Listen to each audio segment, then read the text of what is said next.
Psalm 21 responds to Psalm 20. So let's take a look at Psalm 20 again. In Psalm 20, David's people pronounce blessings upon David as if he's about to embark on another battle. And their blessings pronounced upon him are in the form of requests to the Lord. They ask the Lord to send his help to David in his time of need. They ask the Lord to remember David's confessions and his worship. They ask the Lord to grant him, that is David, the desires of his heart. They anticipate joy because they are confident that David will in fact find victory. David represents them, so his victories are their victories. In asking the Lord to grant David all his requests, think of Psalm 2, where God promises David, ask of me, and I will make the nations your inheritance, the ends of the earth your possession.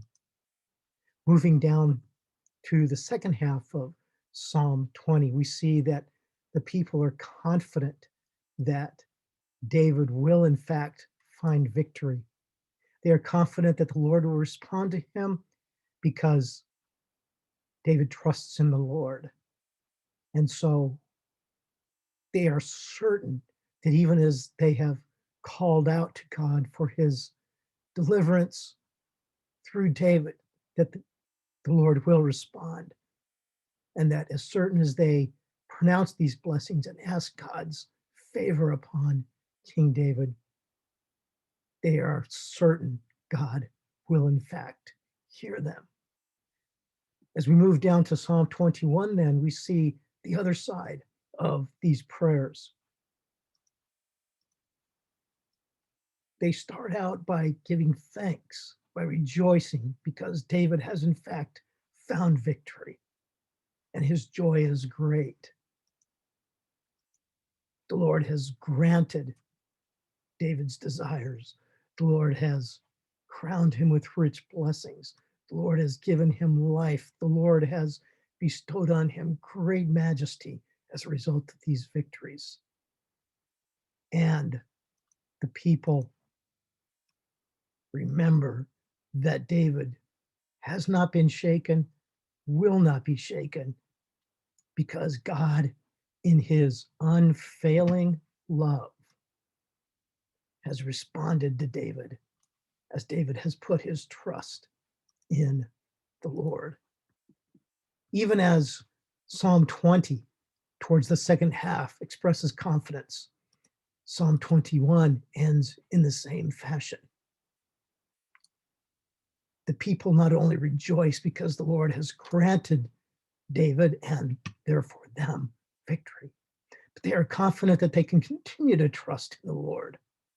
They are confident that David, in fact, will continue to be victorious, that the Lord will, in fact, come against the enemies that have stood against them and will continue to do so. And they not only express this confidence, but commit themselves to praise. As I think about these two Psalms, I'm particularly challenged by one recognition stated in Psalm 20. Some trust in chariots and some in horses, but we trust in the name of the Lord our God. Today, it might be some trust in technology and some trust in tanks. So, whom do you trust?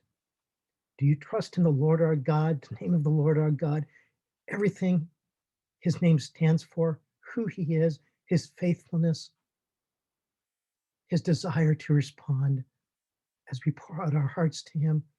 Or do you trust in the achievements of people? Do you trust in military strength? Do you trust in what man, what humans, what people have done and can do to try to assert their authority, their confidence, and their victory in this world? Do you trust in governments, the institutions that people have erected in order to assert their strength? Or do you trust in the name of the Lord our God? Let's together trust in the name of the Lord our God, for only through him will we find victory.